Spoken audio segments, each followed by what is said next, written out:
this to me is like the really fascinating material. We don't know what the answer is, but we're looking for patterns. I think we're looking at kind of a type of cosmic alchemy. The story slowly grew into mythos. But still, a lot of people don't know that this technology actually exists. The possibilities here are pretty mind-boggling. We can't just believe that it was the work of these lone troubled individuals. And like a conspiracy theorist would look at that and say, well, the Illuminati or somebody planned this right Now, away is that in advance. or is that by design? Looking for meaningful coincidences. The same pattern. All right, we are back on Conspirinormal, and we are back in Studio B. Studio B. Which is slowly becoming Studio A because you've got like a bunch of Rob stuff in here that you just bought from him. It was a fire sale for him to get that new bass he wanted. Oh yeah, that's right. That's right. You paid some good money for it. So Yeah, we're slowly moving it over here. Yeah, Studio B. We're in a buried storage container converted into a studio, and then on top of that is like a Quonset hut, and it's got all kinds of foliage and camouflage deep in the mountains. That's my dream. Are we only? We're gonna only broadcast on shortwave. Yeah, we've got a shortwave antenna that's bigger than regulations allow. So. Yeah. Well, folks, we have tonight one of our favorite guests on the show. He's been on the show, I think, now about maybe 900 times, and that's Mr. Peter Robbins. Peter, welcome back to Conspirinormal.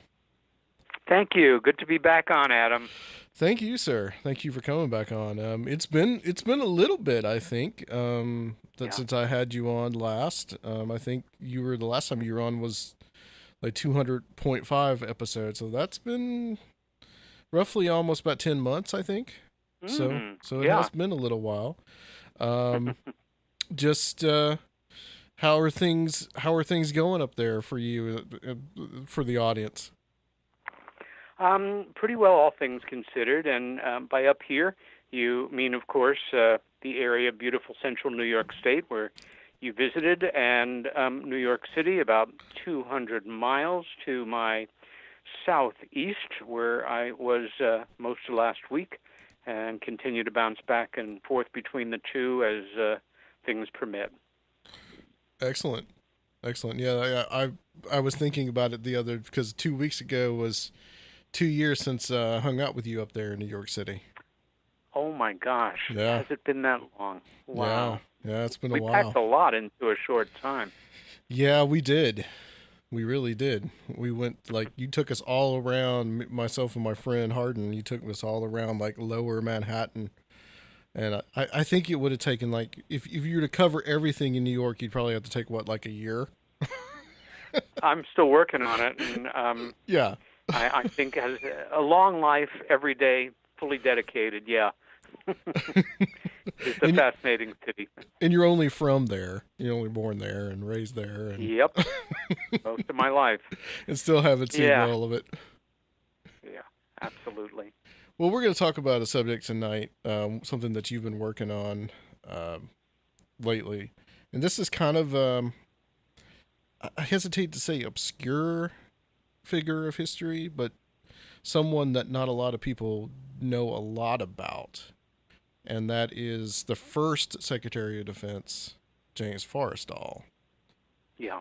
And how did you become interested in the subject of Forrestal? I know that there's a lot of mystery surrounding his death, and we're going to kind of get into that. But how did you get into this whole subject?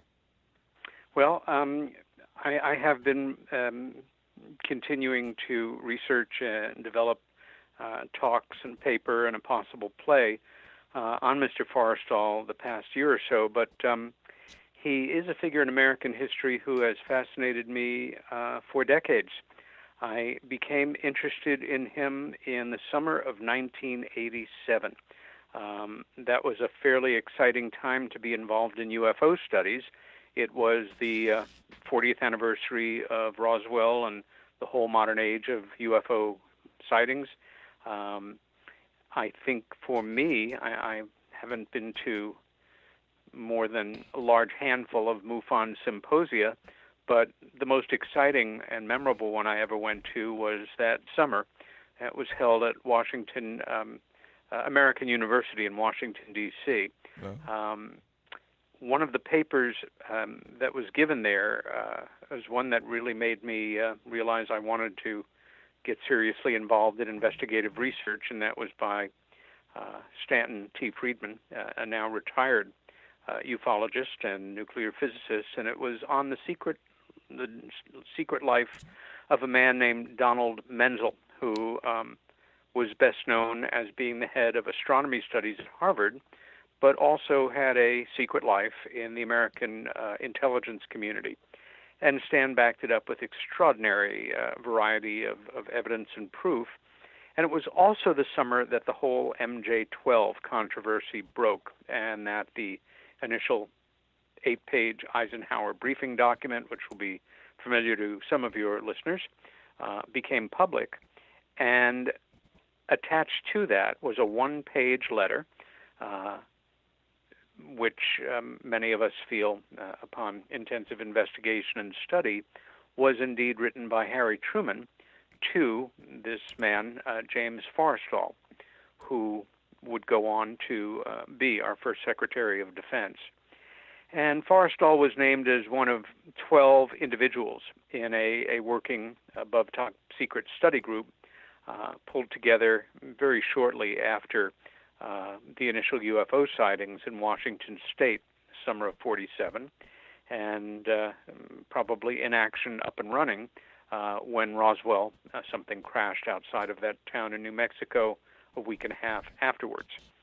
And I made it my business to zone in on these dozen individuals. Many of us were quite challenged. Was this some bit of disinformation? If so, very well constructed. Was it a true leak of a genuinely, sweepingly historic document? And would these 12 individuals who allegedly were arrayed around Truman to help get to the bottom of this and come up with some answers about this anomalous phenomena have known each other? Would they have been the people to choose? Did they interact in their lives? And I became quite obsessed with it at the time, started several notebooks. And after some study, I kind of worked my way down to 3 individuals. Forrestal, a man named Vannevar Bush, no relation to the presidential family, but probably the most extraordinary figure in American history in the 20th century, scientifically speaking, that very few people have heard of, along with Forrestal. And another gentleman, and I was having dinner with my parents one night when this was all running through my brain, and I laid it out to my mother, who was very sharp-minded and very politically aware, and remembered that period of time when Forrestal became a prominent public figure. And she said, do Forrestal.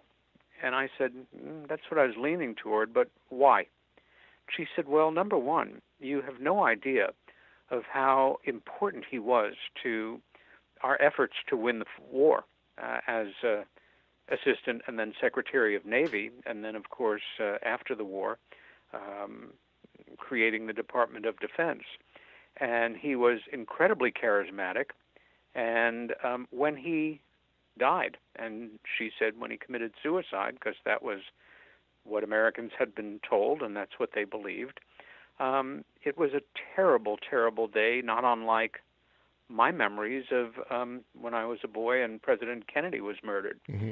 And then she said, and I also had a crush on him. I thought, whoa, my mom had a crush on James Forrestal. I'm going to research this guy. And I did.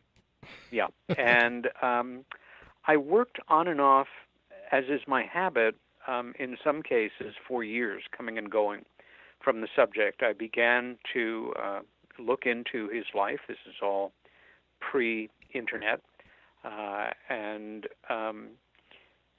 in 1987 and didn't give my first talk on him until 2004 or so. So I was involved in researching for 15 odd years before I opened my yap about it. And by then I had done quite a lot of homework, and enough that I felt I had the kind of evidence that one could bring to a court of law to establish, of course, purely in circumstantial terms. I did not have, a smoking gun, so to say, but I had an awful lot of smoke and a great deal of different kinds of evidence that this individual had been murdered and that he had not committed suicide, as history tells us.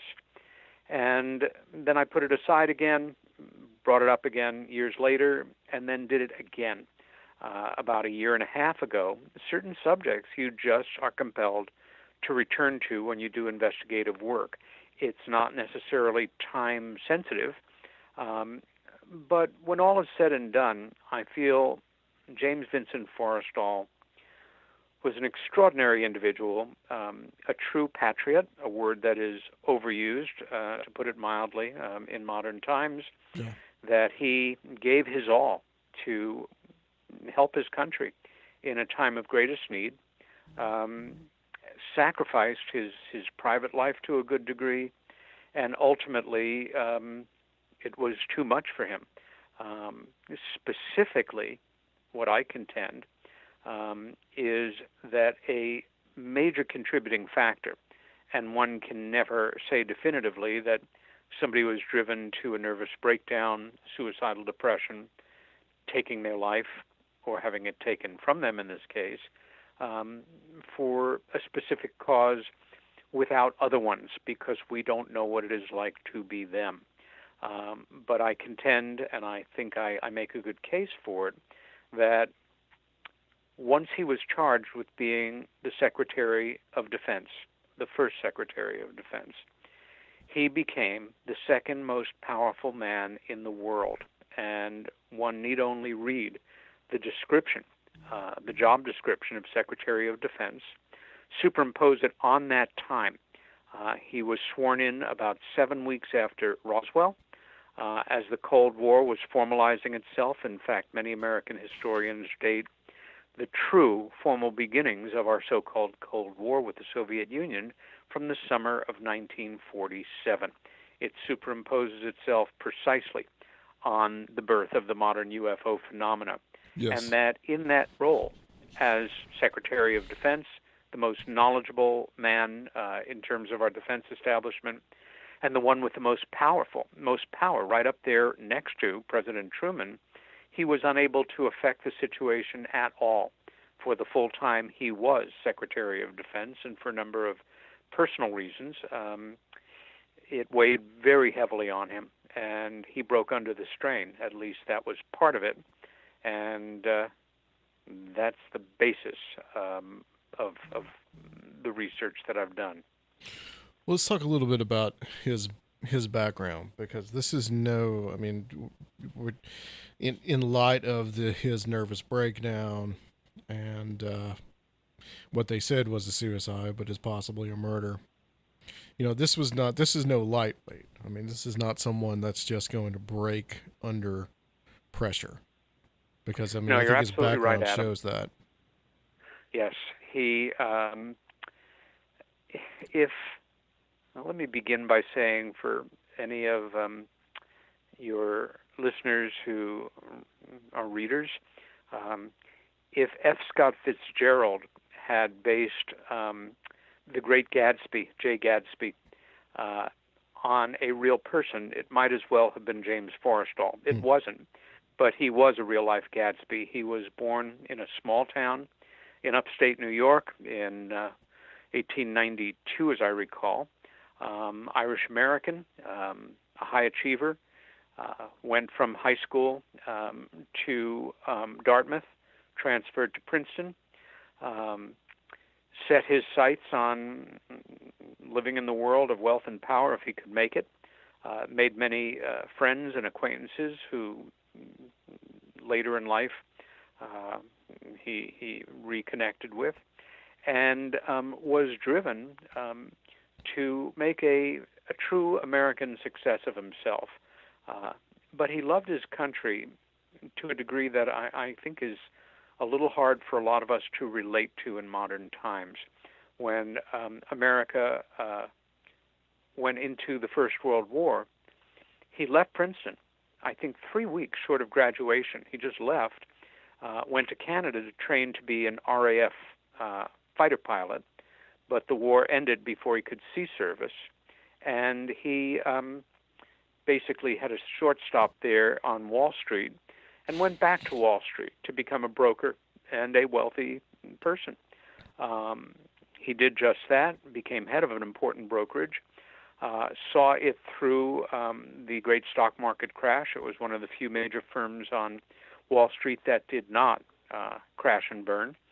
And throughout that period of time, the darkest days of the Depression and into the 30s, into that recovery period, he lived the life of a millionaire.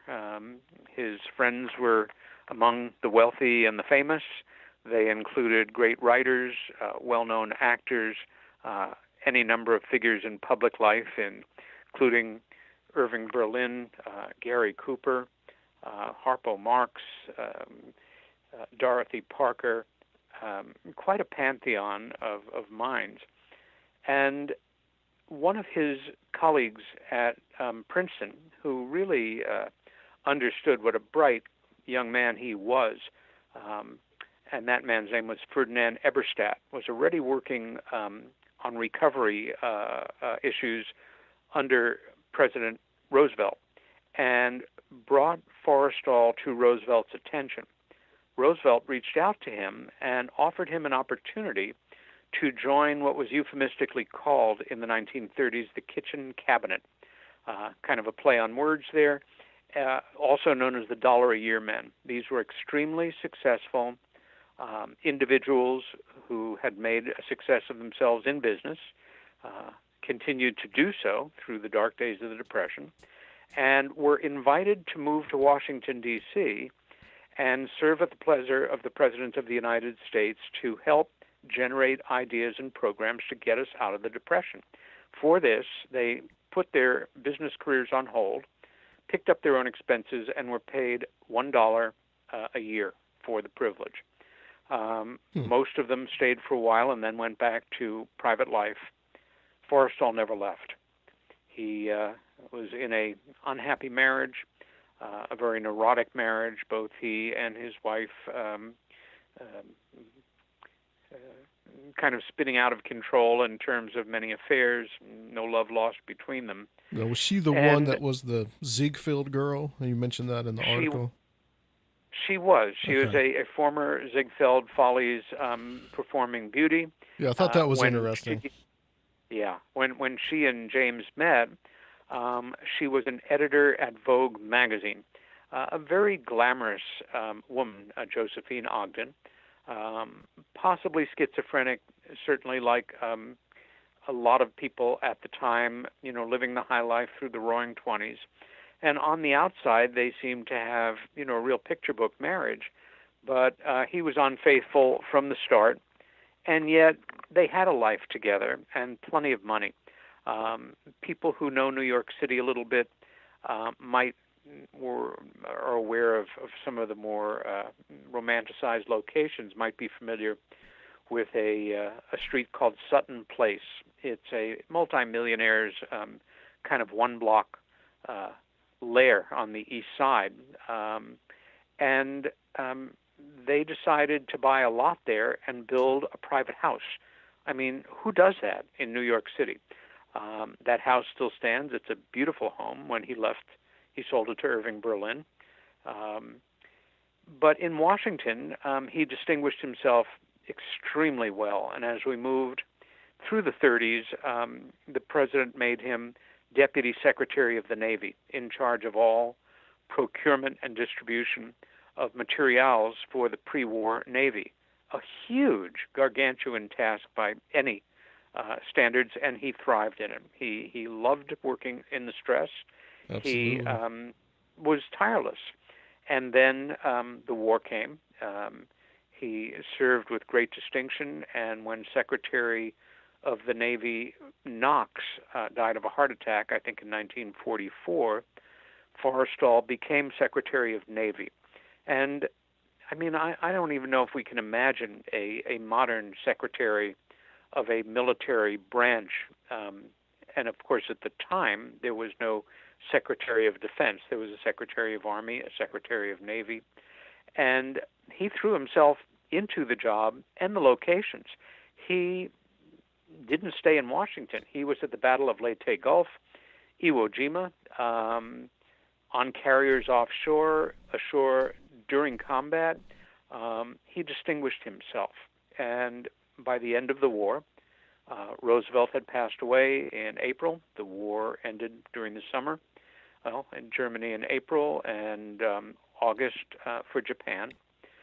And Truman had an idea, which was we had had something in place since the American Revolution called the War Department, a name that I always thought was extremely honest and very straightforward. No room for any hesitation or double entendre there. I've heard it said that we've had more wars under the Defense Department than we've had under the War Department. That's just an aside. I think that's absolutely right. And most of them have not been declared as they're supposed to be by Congress. And we're in several right now, only for 17 years, though. Yeah. With no sign of stopping. It's a nightmare. But the president asked Forrestal, not a committee, to literally dismantle the old War Department and create a new thing called the National Military Establishment, which became known as the Department of Defense. It was a doubly challenging job because all of the service branches, the Army, the Navy, the Marines, which spring from the Navy, and the new kid on the block, the Air Force, were all freaking out. Were they going to get, equal funding? Was one going to be favored? Forrestal was a Navy man. Would he favor the Navy? And the infighting around him, once again, made his life a cauldron of conflict, and he made it through brilliantly well. And that brings us up to 1947, when the world changed in a number of respects. And that summer, what we then called aerial phenomena, unidentified aerial phenomena, flying discs, flying saucers, began to fill the skies and be observed by very credible observers here and then abroad. But at first in Washington State, and then very noteworthy in Roswell, New Mexico, in that area. Many of us feel that the Roswell area was of particular interest to the intelligences behind these advanced aerial objects because it was the home of the Roswell Army Airfield, a very small military base, but the home of the 509th Atomic Bomb Wing, the only nuclear strike force in the world at the time. I think people forget how significant that was. Yes. In fact, I try to remind people sometimes that not only, as you note, Adam, is that significant, but in August of 1945, 22 or so months before the events of the crash of an unknown object or objects outside of Roswell, New Mexico, on the plains some dozens of miles away, a lone B-29 left. I believe it was Hangar 2. I think it's Hangar 2 that's the only standing hangar from that era, still on the base. It flew to California and then flew to a small atoll in the Pacific where something called the Gadget was attached. And then it flew on to Japan and dropped this thing on the city of Hiroshima. The Enola Gay began its bombing mission to Hiroshima from Roswell, New Mexico. Yeah. Yeah. I mean, that's right. I mean, when you think about it, that is true. Yeah, and that's part of our history that Mm-hmm. is just below the surface. That's a lot of people still wink, wink, nudge, nudge, nod, nod. But Forrestal again was sworn in as Secretary of Defense in September, I think about the 18th of 1947, and even that circumstance of his swearing in is noteworthy. It happened very suddenly and without warning. President Truman was returning from a state visit to Brazil at the time and was literally on board an American battleship when he cabled Washington that Forrestal should be sworn in that afternoon by the Chief Justice of the Supreme Court, which he was. And this was seen by opponents led by Henry Wallace, who was planning a run against Roosevelt in the next election, or had just run against him previously. I'm going to recheck that. Saying, why? What is the emergency? If there is no emergency, this is the worst kind of fright-mongering, and if there is an emergency, what is it? Well, as it turns out, that's the day that this MJ-12 document comes into fruition, and for anybody who maintains that it's not authentic and that it's a piece of disinformation, it's 3 days before the so-called Twining memo, a very important 2.5-page memorandum, secret at the time, issued by General Nathan Twining, who was very involved in the early days of the insiders of this whole flying saucer mystery. Contains a very famous quote, which is, "The phenomena reported as something real and not visionary or fictitious." And was Twining, laughed at for this, or did he lose his career for taking it so seriously? No, he went on to become head of the Air Force. Yeah. But that was the timing, and from that day on, we can certainly deduce, assume, and know as well as we can that whatever Harry Truman knew about the UFO situation, not called UFOs then, of course, his Secretary of Defense knew.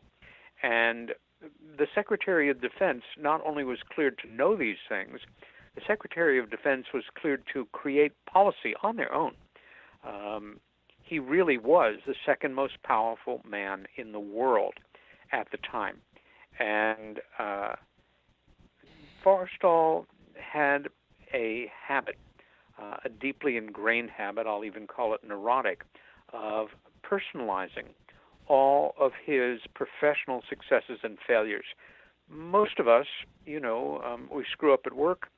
It's not good. It's not fun. It can be embarrassing, humiliating. It can cost us professionally. But you go home and you let it go, or you let it go to a degree and, have a private life and come back and handle it. That was not James Forrestal's way, and it ate at him. He headed, again, the most powerful military establishment, arguably, in the history of the world, or let's say the last 12,000 years or so. And he could do nothing. Nothing that he did affected the situation, gave them more knowledge, helped them to crack the technology. And it wore on him. It wore on him. Forrestal was known far and wide as being not just a charming guy, a charismatic guy, but he was a real alpha male. He was an amateur boxer. He's a competitive golfer. He could have become a professional tennis player. He was a Kennedy-level womanizer. He's the kind of guy who is repeatedly described in so many things that I've read about him as when he walked into the room, he was the guy that all the women wanted to sleep with and all the guys wanted to have a drink with and hang out with. And he was also a very sensitive soul. He was a scholar. He studied ancient Greek. He was familiar with the Greek dramas and tragedies, and a very well-read individual, again, who had friends who were intellectuals as well as alpha males. And a tough exterior, I think a fairly sensitive interior, and he cracked under the weight of his position, of the knowledge that he had. And he really went under literally the day that he retired. I'm sure it was building, but he just was not showing it. And everything came tumbling down within an hour of his stepping down from being secretary and the second secretary moving into that position. There is no question, sadly, it's very well documented, that those first 48 hours after the fact, he actively tried to take his life at least 3 times that I'm aware of, and was institutionalized in Bethesda Naval Hospital in Maryland. Appropriate. He was a former Secretary of Navy, after all, and was held there for 6 weeks. Initially heavily sedated, but then not so. And he began to respond to the treatment that he was being given. Unfortunately, in 1949, there was ample reason for the most powerful men surrounding Harry Truman to be concerned. In this day and age, is there anybody that we know that either has not been in therapy of some sort themselves, or who knows somebody who has been in therapy, or has a family member who has been in therapy? Again, that phrase, in therapy, can be taken with a certain amount of latitude, but I think it's fair to say it is a part of life in the Western world for many people. Not all people, but everybody knows somebody who has seen a mental health professional at one point in their life, or has seen one themselves, Yes. fair to say. Yeah, absolutely. In 1949, it was probably just the opposite. Yep. Maybe, and I'm just grabbing this figure out of the air, maybe one person in 100 or 500 knew somebody who had seen a psychiatrist, or if they were very wealthy, had gone to Vienna to have some sessions with the famous Dr. Freud. But no. And in that circle of ultra alpha males, these powerful white men surrounding President Harry Truman right at the birth of the Cold War, nervous breakdowns were for sissies. They were for girls. Men did not have nervous breakdowns, please. And here is the ultimate alpha male, somebody who is looked up to, highly regarded, tremendous respect within this very tight, very powerful community, who completely crashes and burns. If it could happen to him, it could happen to anyone. But more to the point, if it happened to him and he recovered, in quotes, might not he have a relapse? And if so, this was a man who knew where the bodies were buried, allegorically. He knew everything. He knew everything about this ultra above top secret security situation of these machines from undetermined origin, under intelligent control, that we were working very hard to convince Americans, and with great success, did not exist, and was anything else, mass hallucinations, Soviet secret weapons, us testing out, advanced forms of V2s, war jitters, refractions of light off of low-hanging clouds, dust on the eyeball, as one study in the New York Times said. I mean, we are talking a lot of first-class BS here, but America bought it. We never heard that one, dust on the eyeball. Oh, yeah. That's a new Absolutely. one on me. Dust on the eyeball. Yes, exactly. And rest easy, America, and dust off those eyeballs. But that makes me think too that at the time we were also beginning a lot of the research into mind control, and a lot of the goals of that was to break an individual down, so that might have kind of created some distress as well. Like maybe he's under the influence of somebody, and Well, you're something like that. absolutely right, and that's a factor we do have to take into consideration as well. There are any number of possibilities, but in terms of true life Greek tragedy, James Forrestal had to die. One of my favorite mob aphorisms, it's as the hitman gives you right before he gives you 2 in the back of the head with the silent 22, it's nothing personal, it's just business. As long as Forrestal was institutionalized and could be kept away from the public and ideally kept institutionalized or kept drugged, but no. He was treated with high regard. He was a very high-ranking bureaucrat. It's, I think, fair to say, and from what I've studied, deduced, and learned, he was not the doctors who were trying to get him better were not cleared to know about, flying saucers and their implications. They were just treating him the way that was prescribed at the time, and it started to work. And in fact, having read the hospital records, having read memoirs by so many people who knew him, there is no question that he was fully on his way to recovery. It is attested to in the hospital records by the physicians attending to him, by the people closest to him that were visiting him, by the physical description of him getting his appetite back, gaining weight again, taking pride in his appearance again, and then his brother Henry arranging to have him complete his recovery at the estate of a friend, and arranging that he would be picked up on Sunday, May 22nd, with the full support of all of the personnel who had anything to do with his case, and certainly in public, the support of the President of the United States. And some hours before he was due to be released, he allegedly was looked in on by an attendant who was new.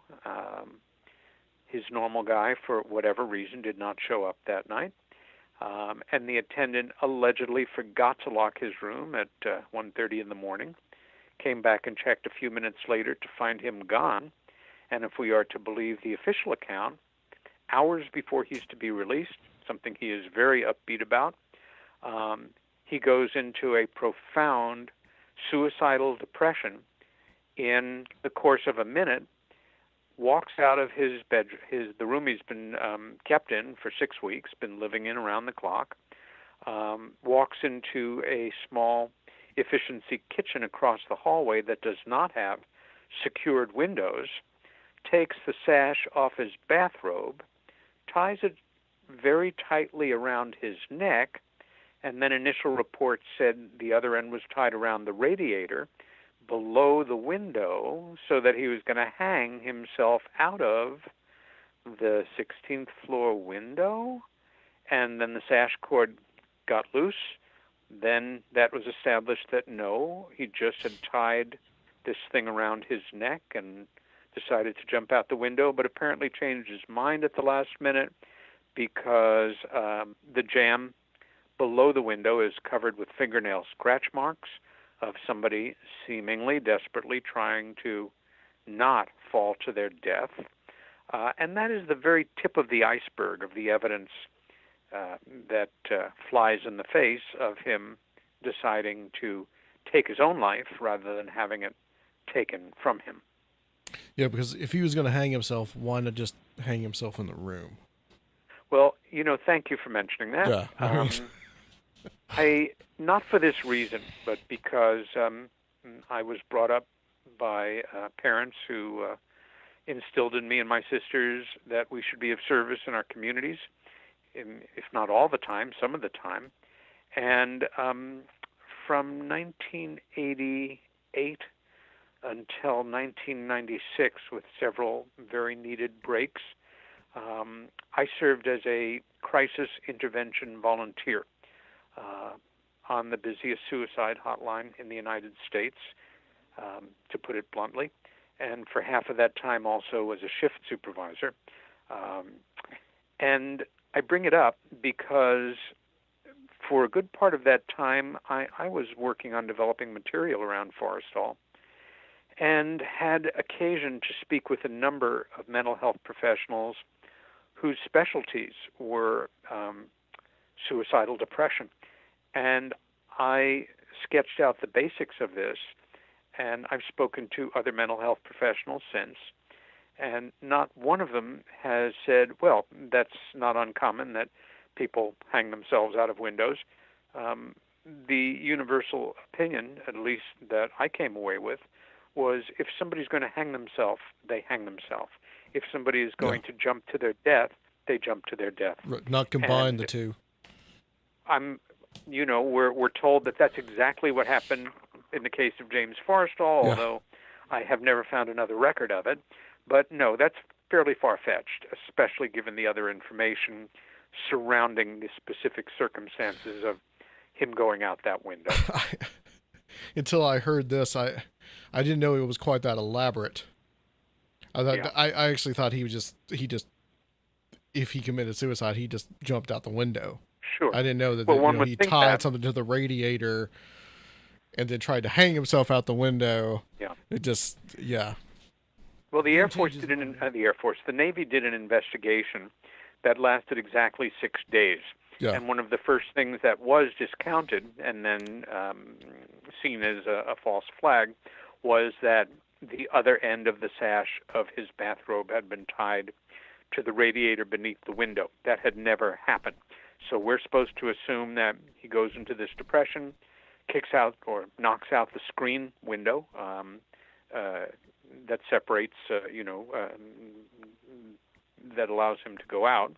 And then instead of just jumping, tightly ties his bathrobe cord around his neck and then changes his mind, indicated by all of the terrible fingernail scratch marks.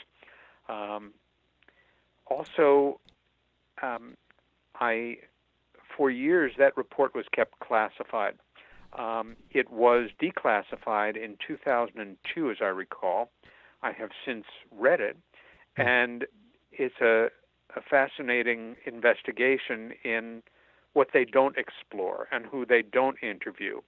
And it included several photographs, including one that I found very provocative and enigmatic, in that there is no reference to why it's included, but one can draw one's own conclusions, and that is of a broken glass on the carpet by his bed, that one can say, oh, he broke a glass on the, his carpet and then went and killed himself. Or maybe a glass was broken in a struggle to get him out of that room, and the Navy photographer who went in felt it was significant enough that he photographed it. And it is included in the investigatory file looking into his quote-unquote suicide.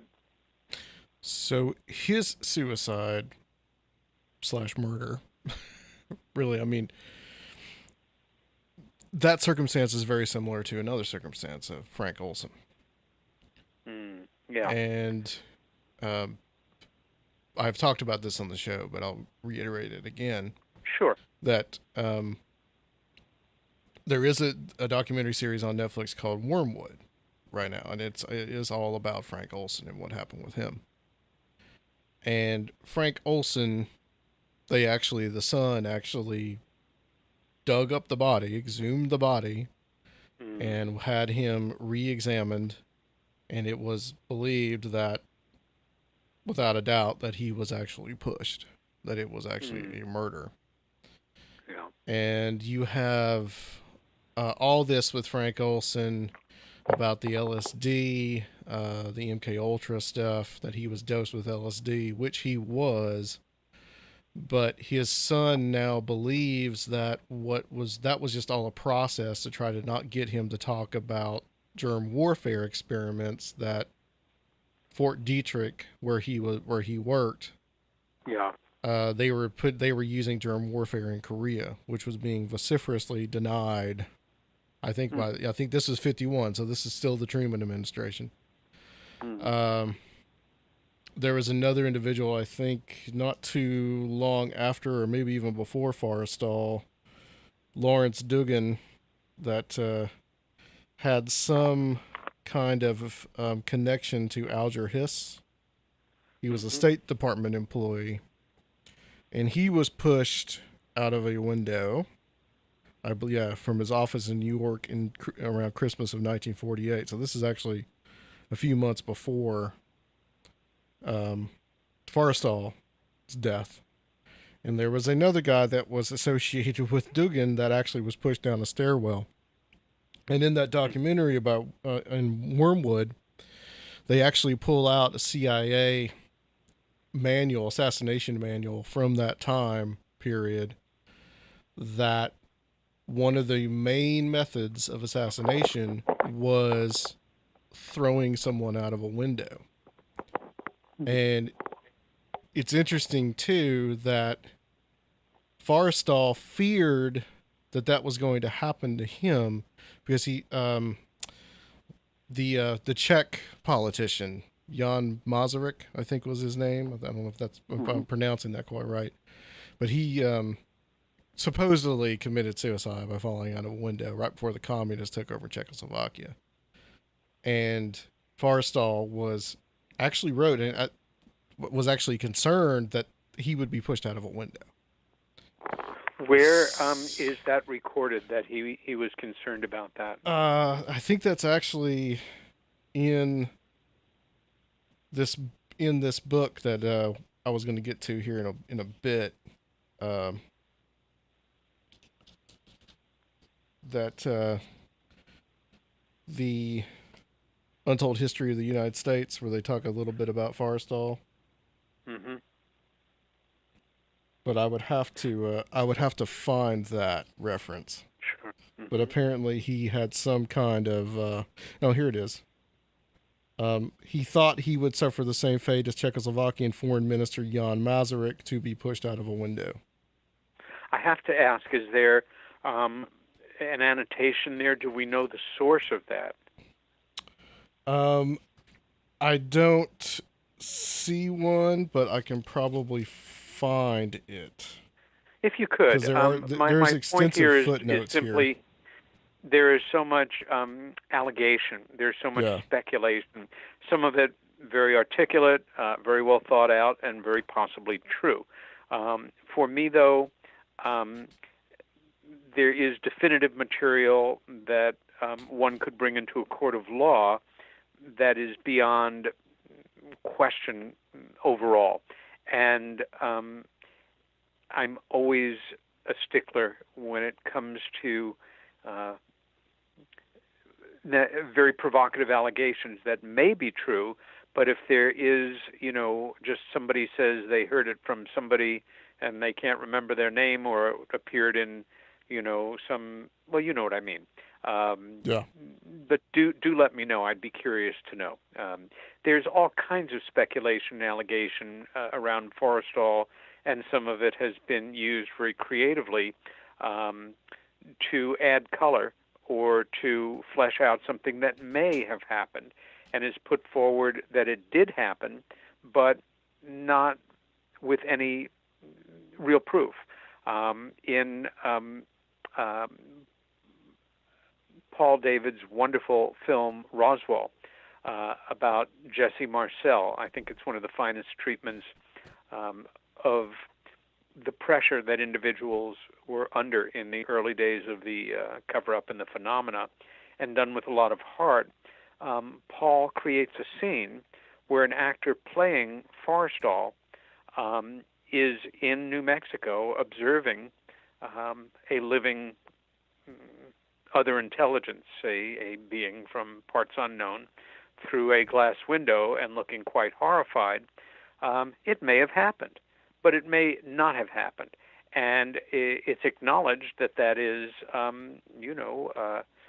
artistic liberty and speculation on something that may have happened. But I have tried very hard in developing the talks that I've done and the articles on Forrestal and my continuing work to be hyper-specific to what I can back up in the world of scholarship or law, and tempting as it is to distance myself from, it's so tempting, but just what we're talking about here. And it may well be that Forrestal was concerned about this and pointed to Mazurik's death as an example, and it may well not. Yeah, see, to me, that would lend credence to the theory that he was pushed and that he was killed. Because if he was actually concerned that that might happen to him, then why would he actually do it? You know, if he didn't want to be pushed out of a window, why would he go out of a window? I don't know. Again, we're entering the world of total speculation. Yeah. I'd have to see if I can track down. I see. Yeah, if you can, great. There's a footnote before, actually, in the paragraph before, that cites. Let's see. It cites an actual, I think, a book by George Will. So. Well, there's a credible person, no question about that. To see what chapter this is. Chapter 6. So, go to the footnotes, and this book is pretty extensively footnoted. Mm-hmm. There's just no footnote right after that one chapter. Mm-hmm. Or that one paragraph that he talks about him being concerned about being pushed out the window.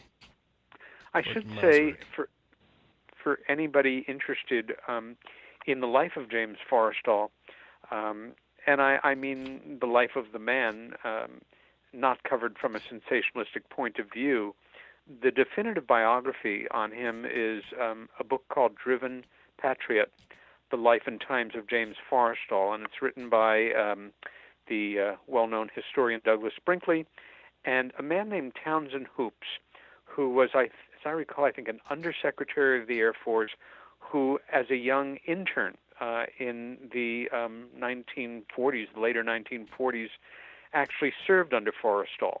And fate being what it is, I actually knew Townsend Hoops in passing because he was a board member of the nonprofit repertory company that I was house manager for in New York City for a number of years.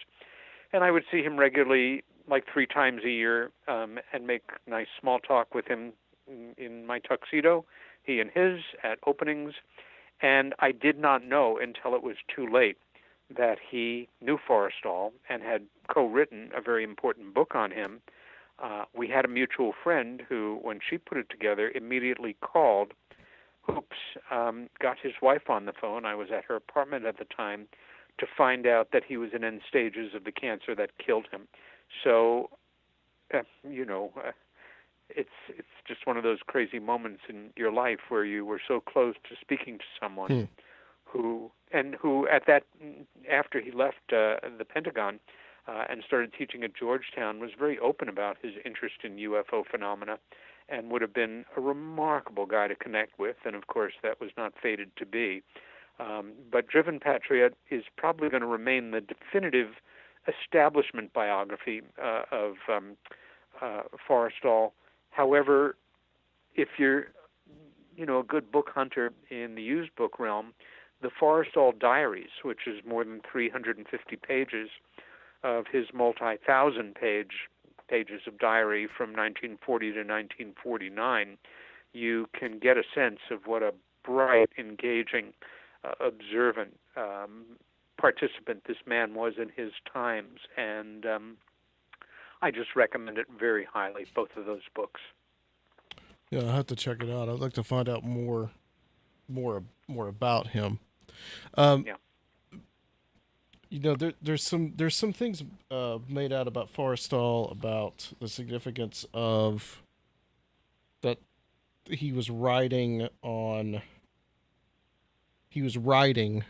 before whatever happened. and Oh, the yes. last word Yes. was nightingale. And then also too, Yeah. you mentioned in your article that I read, that right before, well, he starts to have the nervous breakdown, and he is saying something to the effect of, he's mumbling to himself, "You are a loyal fellow. You are a loyal fellow." Well, yeah, two separate things here. Yeah. Um, Immediately following the change of command ceremony at the Pentagon, where he stepped down, and our second Secretary of Defense took the oath of office. That's Lewis Johnson, who is a Democratic political appointee, and I don't think the best guy for the job, but he had worked hard for the party, and they gave it to him. Forrestal had a brief exchange with Stuart Symington, who was the first Secretary of the Air Force and made Forrestal's life hell to a degree by demanding funding and getting in his face regularly. We don't know what went on between them, but Forrestal seemed to be very taken aback by whatever Symington had told him and disappeared. And they couldn't find him for a while in the Pentagon, and when they did, they found him in his old office, sitting at his desk, basically staring out into space, repeating the phrase, "You are a loyal fellow, you are a loyal fellow," and continuing on in that manner. Again, a very tragic moment on the day that everything manifested, and he became completely undone. What's the significance of nightingale? Does that? Oh, yes.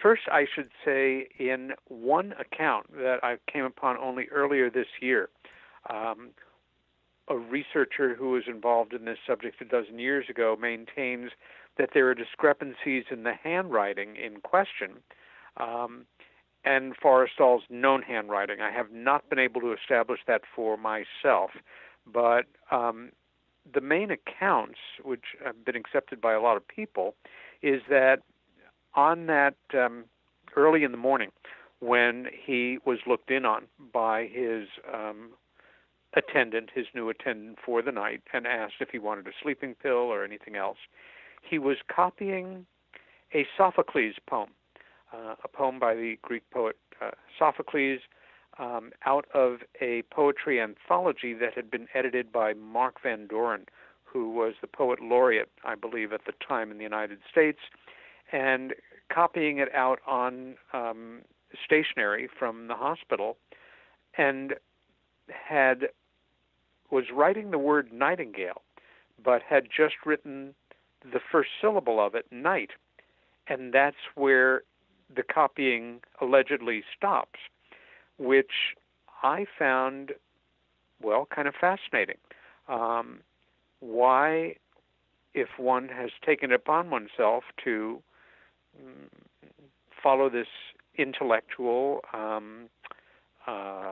diversion, let's call it, of copying out a classic poem onto a piece of stationery from a book, why would you stop mid-word rather than at the end of a word or the end of a sentence or the end of a paragraph? Well, one reason is perhaps you suddenly have a tremendous urge to use the bathroom. Fair enough, it happens. Or you're interrupted. It happens. That would not surprise me based on the other information trying to put together these last minutes of Forrestal's life. But there, again, I can't say definitively because I just don't know if indeed this part of the story is true. But then one has to say, well, if not, somebody created that piece of paper, which would be weird because one would think that, if there was some kind of conspiracy here to cover up a murder, that the last thing you would want to do was create a false piece of evidence to make it seem that there was foul play. Hence, a fake attempt to replicate his handwriting. And all we can do in this kind of investigative research is find as much factual material as we can, use our God-given common sense, our ability to reason, and our critical thinking in putting things together. I lean toward the possibility that this is an authentic part of the story, and if so, that there was an interruption. A glass was broken. His bathroom rope cord was tied around his neck. He was taken across the hallway at 1:45 in the morning, probably with nobody in that hallway at the time, forced out that window, and the rest, as they say, is history. Is there any other significance that you found to that particular poem? I guess it's the tragedy of Ajax. Is there anything that might have triggered that, you think, or are there themes in the poem? That's a good question. It's been quite some years since I actually read the whole poem, and it is a classic Greek epic. I honestly don't remember. That's a great question, though. I was looking into it a little bit, and I think that Ajax actually falls on his sword. He kills himself. Yeah. So that's for me, that was a connection, and thank you for the reminder, that I made early on. For me, Forrestal understood all too well what was happening, that he was losing it because he took this responsibility as sacred. He was the first Secretary of Defense. He was the second most powerful man in the world. He owed it to the nation that he loved. He owed it to the president that he served to do his best. And what had he been able to do against this unknown, mysterious, potentially dangerous threat to humanity? Absolutely nothing. And I believe, just as you said it there, he did try to throw himself on his sword, literally, several times until he was subdued and put under 24-hour-a-day watch, 3 Marine guards, 8-hour shifts, heavily sedated the first couple of weeks, but then not after that. And never more than in being transferred from, he was taken to Hobe Sound, Florida, where a friend who was an associate of his had a home, and that was Robert Lovett, who went on to become a future Secretary of Defense. Ferdinand Eberstadt, his mentor, brought him down there with the head of neuropsychiatry at Bethesda. And while he was being transferred from Lovett's home to an airfield nearby to get the flight that would take him to Maryland and being institutionalized, he tried to throw himself out of the moving car several times.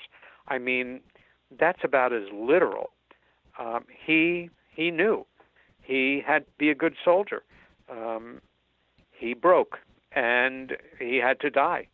But then something happened that I don't think anybody had really anticipated, which was once he was institutionalized at Bethesda, and we can only speculate on this, there's no way of knowing definitively, he was being treated in earnest by some of the best and most respected mental health professionals and psychiatric medical people to restore him to good mental health, and he began to respond to treatment and began to regain the will to live, manifested specifically and documented in his hospital records as gaining weight, taking pride in his appearance again, shaving, being more conversant, looking forward to leaving the institution, maybe even hoping against hope that this was all somehow going to blow over. There was nobody more loyal than James Forrestal. And I think had his word been enough for the President of the United States or those men around him, and we can only guess at what Truman knew. In fact, Truman may have not been inside on this to preserve what we'll call plausible denial, and this plot might have been emerged with the men around Truman and not directed by him. But as far as they were concerned, again, this was 1949, not 2018, and you had a nervous breakdown, and you're a guy, and you're an alpha male, and you're the toughest guy in the pack. We can't allow this possibility. Again, it's nothing personal. You've got to die. It's not even out of the question that the individuals who forced him out of that window, they were not hired hitmen. You know, you want to keep the circle as small as possible. They might have actually been some of these people around Truman who might well personally have held Forrestal in great personal esteem, respected him, admired him, understood that he was a true patriot, but they couldn't take the chance. Another similarity between him and Frank Olson is that Olson also started getting better too. So that's another parallel between the two men. The experiences are very similar. Yeah. Well, it is a Greek tragedy, and when James Forrestal was buried at Arlington National Cemetery, I believe 3 days after he went out of that window, at least 5,000 people were in attendance. He had a 19 howitzer salute. The President of the United States led the eulogies, and then he was pretty much forgotten by the people of the United States.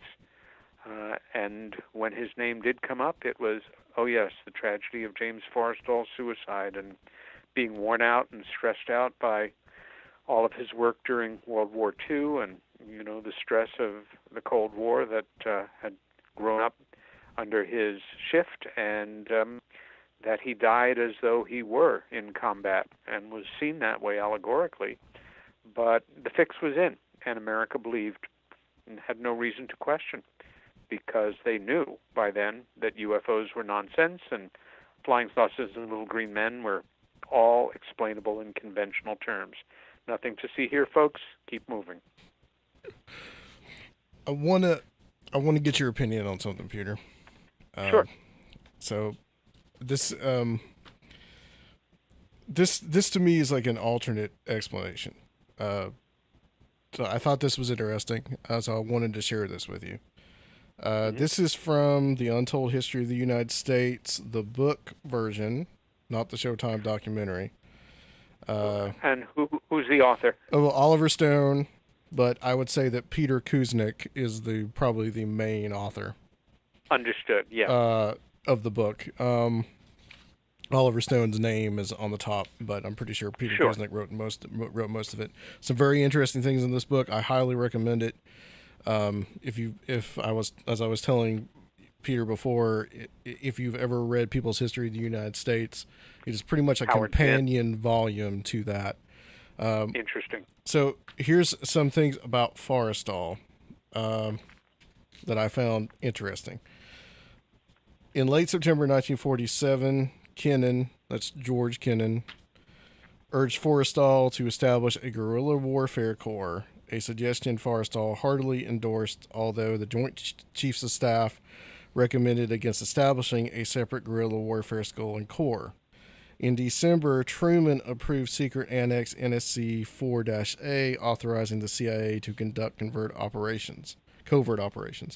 He had dismantled the OSS's covert paramilitary operations capabilities in September 1945, but now he brought them back in force. In the summer of 1948, he approved NSC 10/2, which called for propaganda, economic warfare, preventive direct action, including sabotage, anti-sabotage, demolition and evacuation measures, subversion against hostile states, including assistance to underground resistance movements, guerrillas, and refugee liberation groups, and support of indigenous anti-communist elements in threatened countries of the free world. These activities were to be done in a way that would afford the U.S. government plausible deniability. In August 1948, Truman approved NSC 20, which authorized guerrilla operations in the Soviet Union and Eastern Europe. Evenly, the seemingly benign Marshall Plan provided a cover for subversion. Half of the 10% of the money allocated for administrative costs was siphoned off to fund covert actions through the CIA's Office of Policy Coordination, whose director, Frank Wisner, would actually report to the Secretaries of Defense and State. Tom Weiner described it as a global money laundering scheme. Colonel R. Allen Griffin, who headed the Marshall Plan's Far East Division, confessed, "We'd look the other way and give them a little help, tell them to stick their hand in our pocket." Kennan, the architect of this effort, described it as the inauguration of organized political warfare. With the diverted funds, the CIA established a network of phony front organizations that recruited foreign agents as frontline warriors in the propaganda wars that ensued. Sometimes they went beyond propaganda, infiltrating unions and other existing organizations and establishing underground groups. Forrestal and the Pentagon wanted the programs to go further, including guerrilla movements, underground armies, sabotage, and assassination.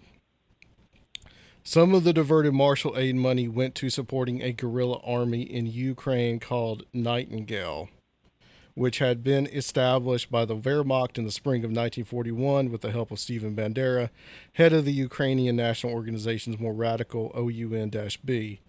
The following year, Mykola Lebed founded the organization's terrorist arm, the Ukrainian Insurgent Army.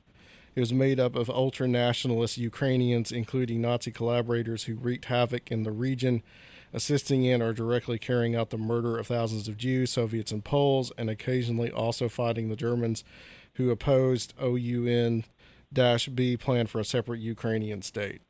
In 1944, Lebed helped form the Supreme Ukrainian Liberation Council, UHVR, which served as the organization's political arm.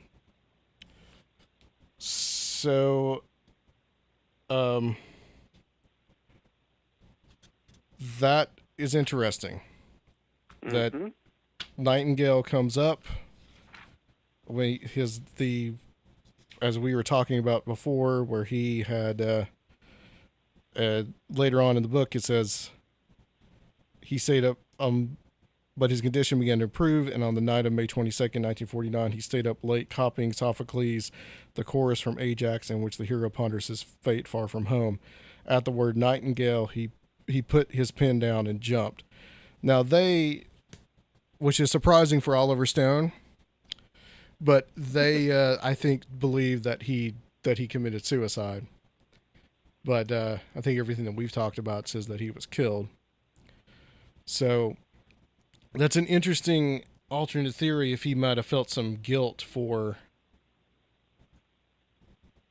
I don't know, funding some fascist organization. Well, if I got that right, the Nightingale organization existed in the early 40s, and this is something he would have had absolutely nothing to do with, in no way, shape, or form, just that he was copying a word that happened to be the name of that paramilitary or that operation. It sounds like 7 or so years earlier, when, again, he would have had absolutely nothing during World War to do with it. But wasn't he involved in some of the paperclip type of arrangements to? Well, first, your Nightingale, if I heard you right, dates from like 1942 or Right. something. Yeah, it It's does. during World War II. But it actually did continue into the post-war age. It started these guys were So still that around, and Operation Gladio type of stuff. they kept getting funded, this time by the American government as like a guerrilla warfare group, basically. And the name stayed Nightingale? Yeah, it was still referred to as Operation Nightingale. I don't know. It sounds a little far-fetched to me, and it almost sounds like they're saying he's copying out this poem in the middle of the night, the chorus from Ajax, and comes upon that word and writes the first part of the word and then goes into a suicidal depression over a memory of an operation and finds the door open and goes out into the next room and jumps out the window.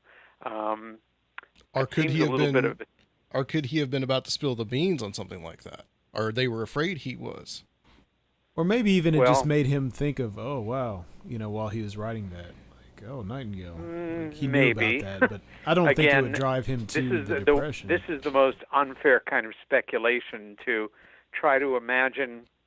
I mean, it's not unfair, but it's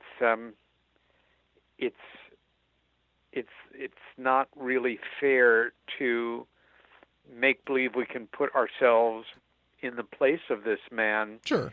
and Yeah. jump the gun on something that's sort of really esoteric and spanning two different pieces of time and one of many, many, many projects which he would have been aware of or involved in. I also have to stress from his entire history in business, as a civilian working to help get us out of the Depression under Roosevelt, working in the Department of Navy as the Secretary of Navy, as the Secretary of Defense. He was marked by his extraordinary loyalty and loyalty to individuals that he knew from when he was young as well. It was one of the central aspects of his character. So it's not like there was something shady about him that needed to be concerned. Again, I'm the first to absolutely get that among those closest to Truman, who were concerned about secrets coming out that would be, to put it mildly, embarrassing to the President of the United States and the United States government, they just didn't want to take a chance. But I think, using Stanton Friedman's terminology, that's going to have to stay in my gray box. That's a leap. It's an interesting one, and again, whenever we come up against a highly specific name that has, symbolic impact, actual reference in terms of somebody's history or background, real coincidences are just that. There are points, of course, where coincidences go beyond a certain level of logic, and one may ascribe that there is deeper meaning attached. I don't know how I feel about this one. I guess I would like to read that and learn more for myself and get a fuller picture of what Stone and his co-author lay out there. Yeah. Also, too, I mean, they don't. Did you see the series, the Untold History of the United States? Have Not you all of watched it. No, some of them. Yeah. There's a they have the very, I think, their own skewed version of history. Yeah. And there's like this version of history, and then there's like the real ultra conservative version of history, and somewhere in the middle, that's where the truth is. But they don't really like Truman, and by default, they don't like some of the other people that were around him that they believe were responsible for starting the Cold War, like Burns and Forrestal is one of them. They see Forrestal as virulently anti-communist. That they started it? Huh. Yeah. That's Stone, in my opinion. He has a very melodramatic version of history, which I think is kind of tempered a little bit in the book, but in the series you can see it because he really he tends to idolize people. You mentioned Henry Wallace earlier. Yes. You know, he has this whole idea that if Henry Wallace had not been kicked out from the vice presidential platform or position, and then Truman put in, that history would have gone so much differently. We wouldn't have been in the Cold War with the Soviets, and I think that's too simplistic. So there is a little bit of simplistic viewpoint of history in the series and kind of in the book as well. So you can kind of take it a little bit with a grain of salt. Like, you know, it doesn't seem that, he has a very different viewpoint of Forrestal than I think maybe like you do, you know, where Sure. he's kind of more of a heroic kind of figure, but with, you know, they see that, you know, these guys, they wanted to start the Cold War. Yeah, warmonger. Yeah, there's some truth to that, but at the same time, you have to think that, you know, Stalin wasn't the best human being. Oh, no, Wallace was a fascinating figure. He was a great idealist. He was very charismatic. In fact, there's a brand new biography out on him just this past month. At the same time, he really was somewhat naive in terms of his idealism and hopes. And like a lot of, idealistic people who leaned to the left at the time, really did not get or allow themselves to fully get the monstrosity that Stalin really was. He was functionally identical in many respects to Adolf Hitler, but with a very different style and approach to absolute power. In some ways, he was much worse than Hitler. In many ways, I mean, Hitler would kill you because you were a Jew or a Gypsy. Stalin would just kill you because he didn't like you. Well, Hitler would do that too. Right, right. I think we're off on a tangent here. Who was worse? Yeah. And that way lies madness. Yeah, that's kind of splitting hairs a little bit. That's you're right about that. Yeah, I saved that for another show. Yeah. You said you wrote a play about Forrestal, or you are writing a play. Are you trying to get that produced? I'm struggling with the possibility of one. I guess about 2 years ago or so, I started to think about what I do for a living in part, which is give talks in public, appear on documentaries, or spend time with people like yourself on a radio show where there's a free exchange of ideas or an interview format. And what I kept sort of focused on was whatever I do or my colleagues do to a great degree, we're speaking to the same audience that we usually speak to, an audience that already has an interest in UFOs, the paranormal, mysteries in history, specific conspiracies, and the like, and that I really was thinking a lot about how to reach a completely different audience. And I drifted into not an illogical idea for me, which was a theater audience, in great part because I love the theater and because I worked in off-Broadway theater management for years when I was younger, and worked with some wonderful actors and great plays, and began to take the Forrestal story and rework it to a degree into a dramatic reading rather than a lecture, and a dramatic reading where instead of pushing a little button as I advanced in my talk to have pictures appear on a screen next to me, to have them a dedicated technician working with the same script that I was and sticking to the script and not being extemporaneous, which I am, like most of my colleagues. But that as I talked, those pictures would appear behind me, and that I would endeavor to tell the story of James Forrestal as best I understood it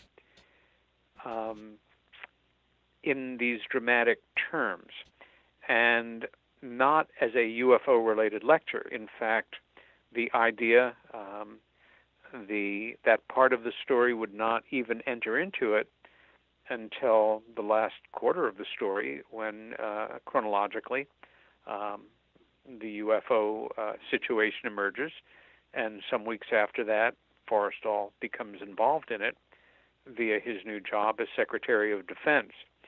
And I workshopped it a bit with several groups and in a staged reading at a friend's apartment in New York City for an audience of 20 or so, and realized this is not theater, and it's not a lecture, it's something in between, and that I could leave it like that or actually turn it into a authentic piece of theater, and that would mean taking it in one of several directions, none of which I'm completely comfortable with.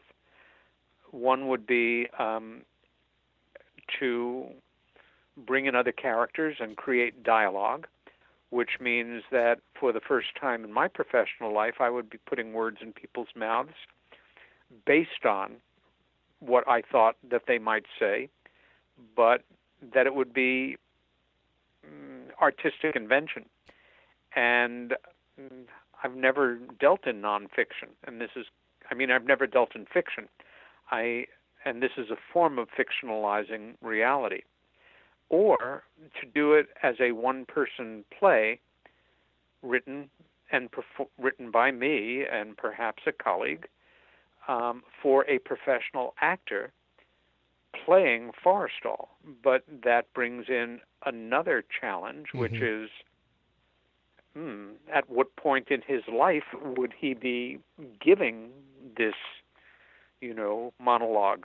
Well, creatively speaking, in order to give the fullest rendering of his story, it would have to be telling it to us after he's dead, which is all right in the theater, but again, it would mean putting words in the mouth of a character called James Forrestal, words that I could say every one of them is based on my best take of reality,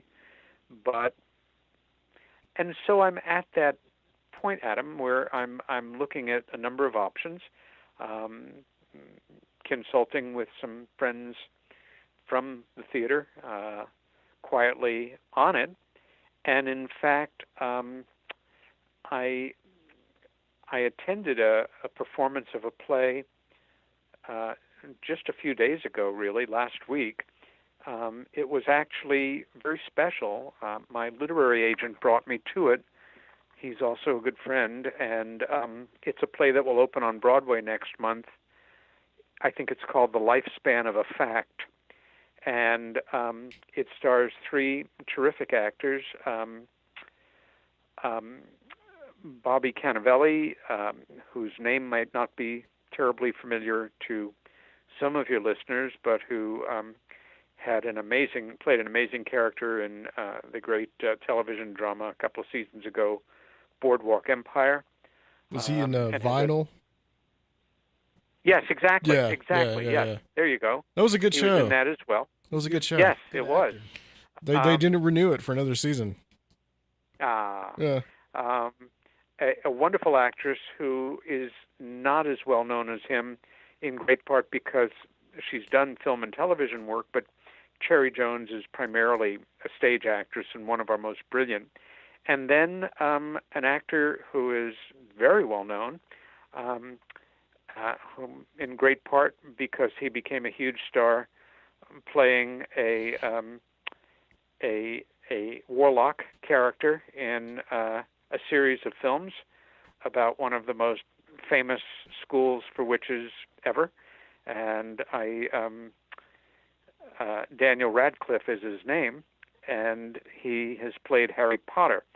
And here he plays a fact checker, checking on an article that a writer has written for National Magazine, the writer being Bobby Cannavale, and the editor-in-chief of the magazine, played by Cherry Jones, is concerned that all the facts in the article be correct. And although it sounds like, how can they write a play about a fact checker checking facts in an article for an editor-in-chief, how could that possibly be interesting or entertaining or funny or moving? Well, it's an awesome play. And again, it will open on Broadway next month, and I've been talking to my agent about my kind of where I stand on this Forrestal project, and he thought, well, I represent the writer of this play. You're in town, come along with me, and just see how this story, which is a true story, has been handled with liberties, and, put it into your equation and see how things continue to percolate for you. So, if you get that produced, we're definitely coming up there. well, I'd be honored.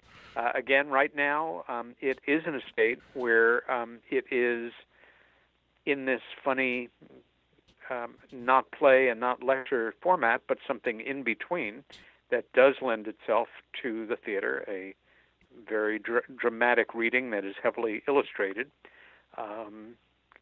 And whether it becomes a actual piece of theater, time will tell. Excellent, Peter. Are you putting this into a book as well? Or are you trying to focus on the? Yeah, I'll have a new book out, probably, well, certainly sometime next year, which will be an assortment of papers and essays, articles. Nice. Really kind of a compilation of a lot of subjects that I've dealt with over the past years, but all brought together under one title, and with a number of treatments in it to connect it all up, from how I first became involved in the subject to the tremendous place that ridicule plays in keeping it an outsider subject for the last 70-odd years. And, working away on that. And, again, that'll be out sometime next year. Well, cool. Well, we look forward to seeing that and getting you on about it as well. Absolutely. Peter, where can people find you, or your web presence, and get your other books? Yeah. Well, right now, as a lot of listeners know, my books have been removed from the market because my co-author on the best-known project I've ever been involved in, which is a fairly substantial book on Britain's best-known UFO incident, the so-called Rendlesham Forest or Bentwaters incident of 1980, that there were quite a number of inaccuracies, exaggerations, and outright lies in his account of the book we wrote together, Left at East Gate. And I insisted that our publisher do their own investigation as I had done, and if they came to the same sad conclusions that I had been had to a great degree, then that book needed to be taken off the market. In the meantime, I wrote 2 follow-up books defending and continuing to champion my co-author's account. And when I realized what had happened and had finished my own investigation, I removed those books from print. So I am a published author of, including one major bestseller in another country that has no books out right now. And that's a quirky place to be. So you can find me online on my website, which is kind of in a state of arrested development, but that's Peter Robbins NY for my home state .com, peterrobbinsny.com. I'm on Facebook, and anybody that needs to get in touch with me can do it through you or through my Facebook page. You need to get that your website designer on that. You tell him to hurry up. He's got enough on his hands right now, as we know. Yeah. Yeah, we love Mr. Soraya. Yeah, he's the best. All right, Peter. Thank you so much. We're gonna close this section out, but stay on the line for us, and guys, we'll be right back to close the show on Conspirinormal.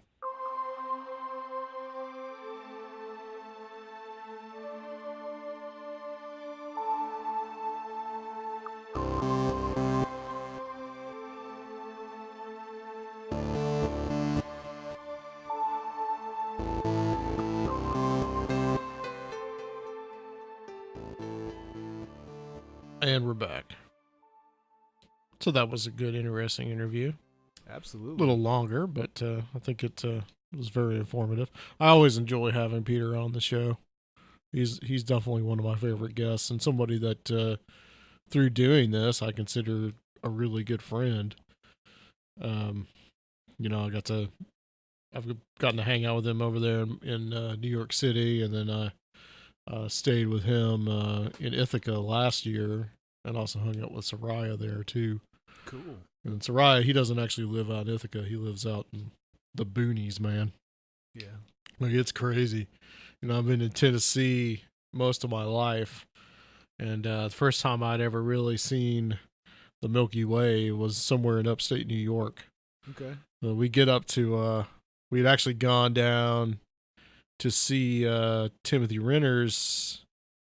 He was having a festival. He was having Albatwitch Day down in like someplace in Pennsylvania, southern Pennsylvania. Okay. So we drove I think I remember back listening down. to Yeah.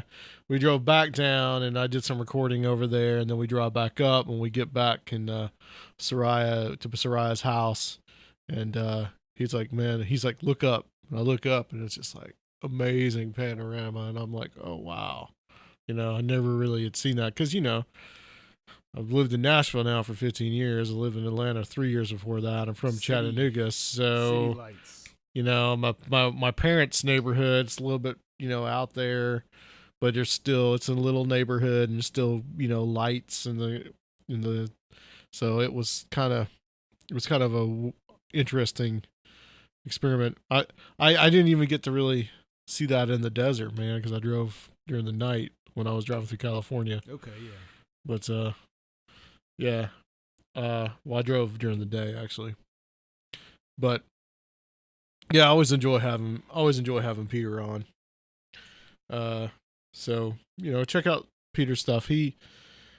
My goal is to bring Peter to Nashville at some point. So That'd be cool. Peter and Soraya too. I love to get Soraya down here too. So did you have any thoughts about the interview, or did you have anything that you wanted to kind of It was hit on that you thought was interesting? Or? just the fact that this was such a large public figure and how unknown it still is. Right. You know? I mean, I hadn't heard about him until I got into this kind of, you know, whatever you want to call it, paranormal UFO stuff. Mm-hmm. And he's not some fringe guy. I mean, this whole story is just, it's crazy how. Oh, definitely not. Being the first Secretary of Defense. I Yeah. mean, that's a momentous thing to be the first Secretary of Defense. To actually have come up with the plan. He actually came up with the plan of combining all the forces. It was between, I think, I was reading about this today, I think between the Army and the Navy, they each had their ideas of how they wanted to see that come about. And the Navy's plan actually won out over the Army's plan. So Forrestal was very instrumental in bringing that whole thing about, of combining all the armed forces under one umbrella of the Department of Defense. And I mean, it's just not in the, it seems like it's not in the public consciousness at all that this happened. This could have been someone that could have easily have been, if he had lived, might have been president. Yeah. You never know. Yeah. So yeah, I mean, first time I'd ever heard about Forrestal was actually that movie that Peter mentioned about Roswell. That's the first time. The only thing that I would probably disagree with, I think, is just whether or not it's about UFOs. The Operation Nightingale stuff, to me, is pretty compelling. I'd like to learn more about evidence that links him to the UFO phenomenon and to Roswell, more specific stuff. Yeah, some of that is, as Peter's talked about, and he kind of admitted, is in the MJ12 documents. And the MJ12 documents are very controversial. Yes.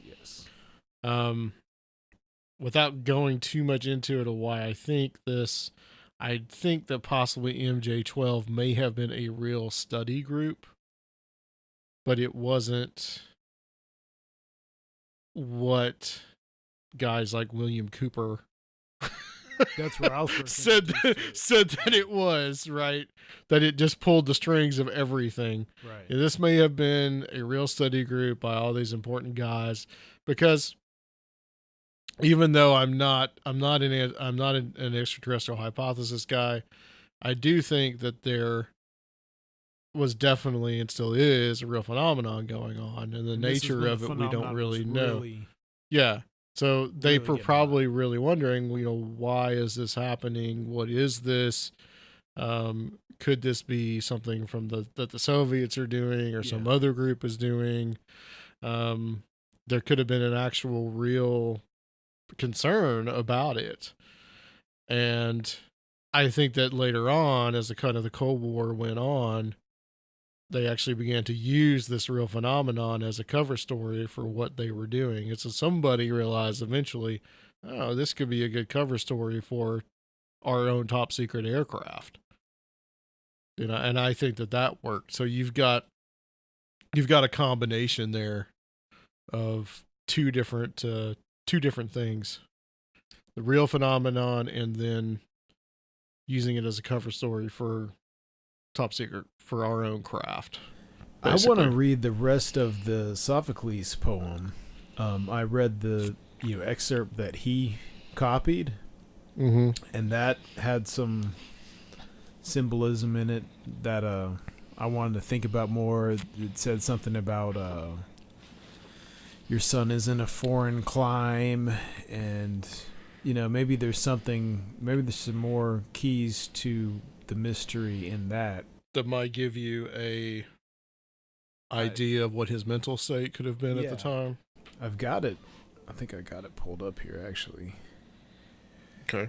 And if it wasn't him, which there's speculation that the handwriting doesn't match his, etc., perhaps it was placed there to say something. Yeah, maybe. But that's all just speculation.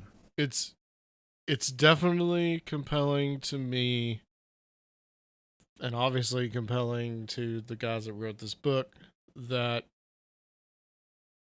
you have this thing called Operation Nightingale, which, yes, it started in 1941 under the Nazis, but managed to then continue after the war as this kind of stay-at-home group, kind of like Operation Gladio, as you mentioned.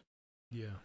And if it could have been revealed that we were helping out these fascists that we had just fought a war against, then that could have been some serious shit in 1949.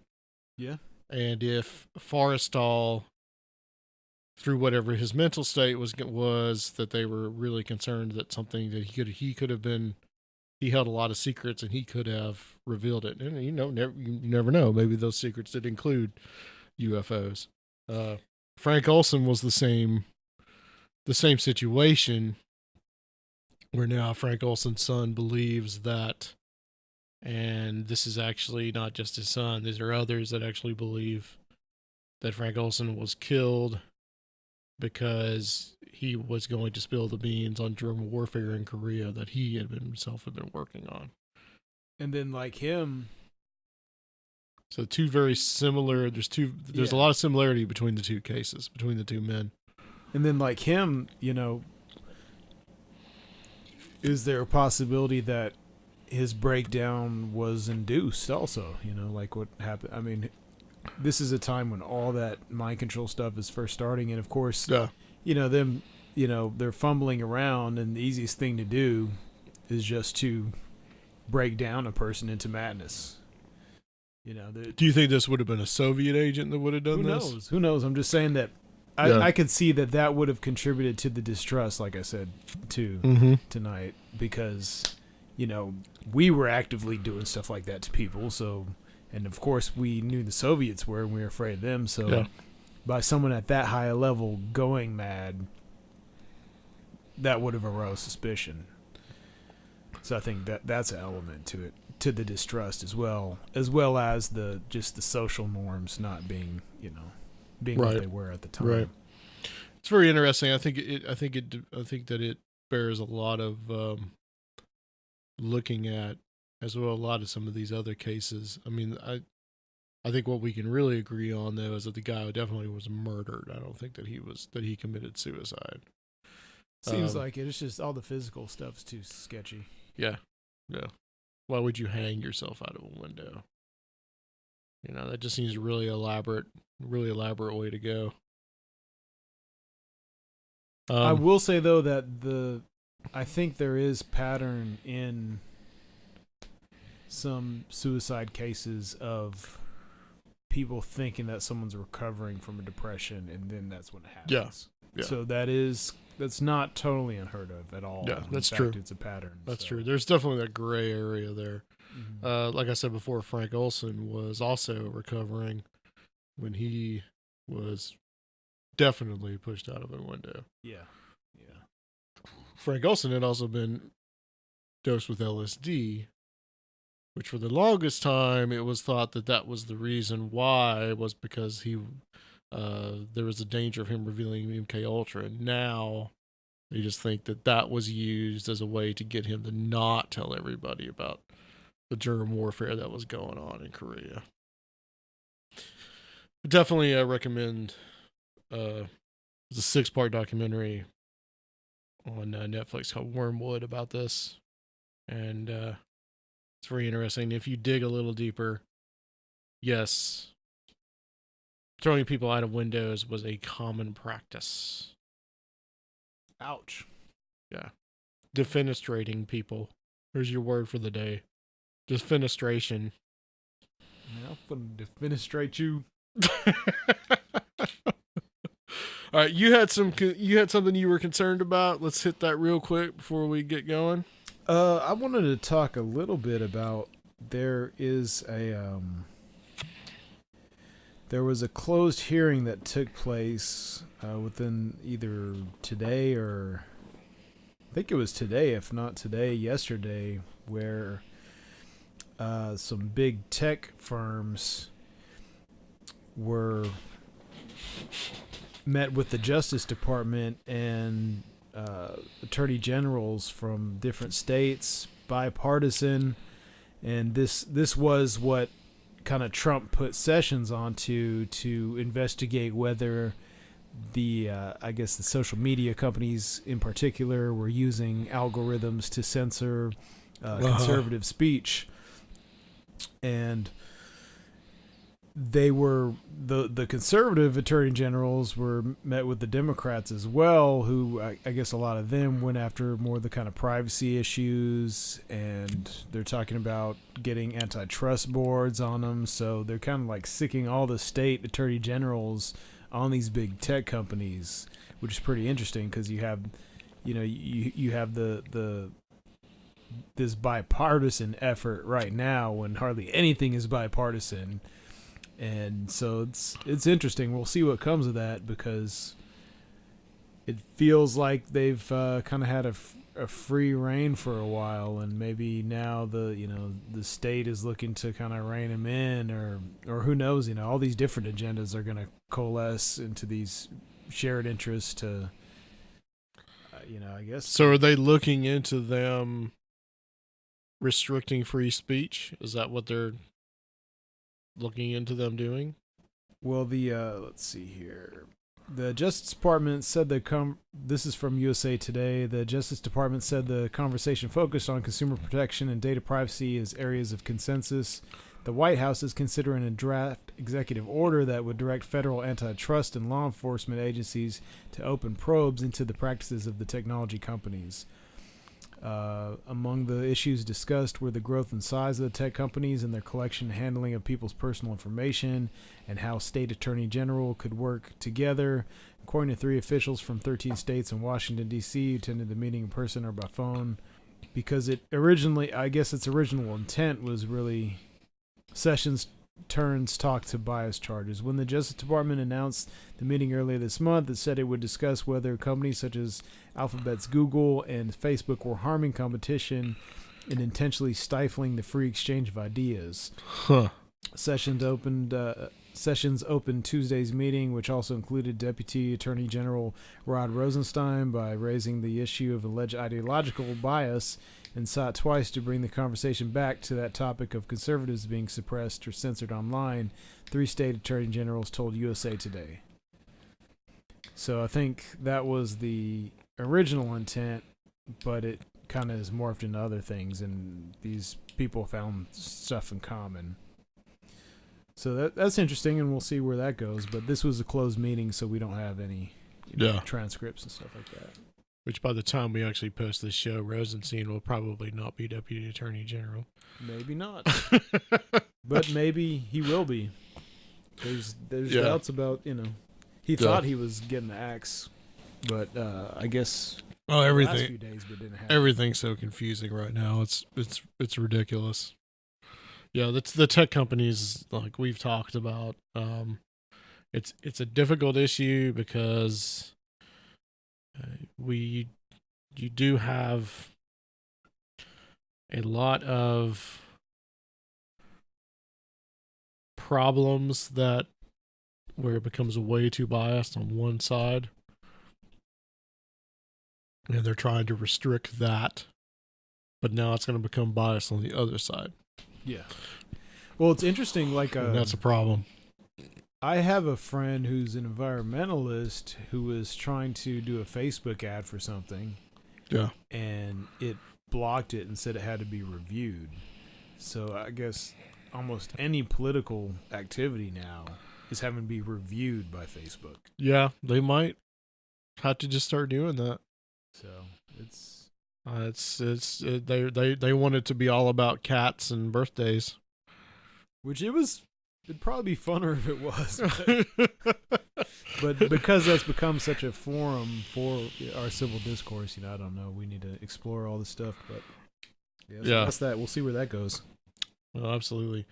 Next week, we will be talking to Jenny Ashford again about her new book, Faceless Villain 2, which I have already been reading. And there's actually some cases in there from the 60s that have to do with Nashville. Oh. So we're definitely going to talk about that. Cool. And we should be back with Rob next week. So hopefully he's not dead. And we'll be back with him. I know you love doing double duty, Sir Phil, but we're going to try to keep Rob for as long as we can. Please, Rob. We love you, Rob. We want you back. No, he just had to do something tonight. He had to do some family things, so we definitely understand. But we're trying to kind of make things a little more even here in the Conspirinormal world. All right, I think that's it. Unless there's anything else you want to talk about. No, that's good. All right, good show tonight. Thank you. Thank you for recording it. Yes, sir. Patreon, we have some things up there. Hopefully we will have more soon. www.patreon.com/Conspirinormal if you would like to join, which we have gotten some Patreon. We got a $5 Patreon the other day from a friend of ours named John, who sent us is now a $5 Patreon. I am $4 away. We are $4 away, rather, to $100 a month. So if someone wants to donate, you can make $4 hundredaires. you can make us hundredaires.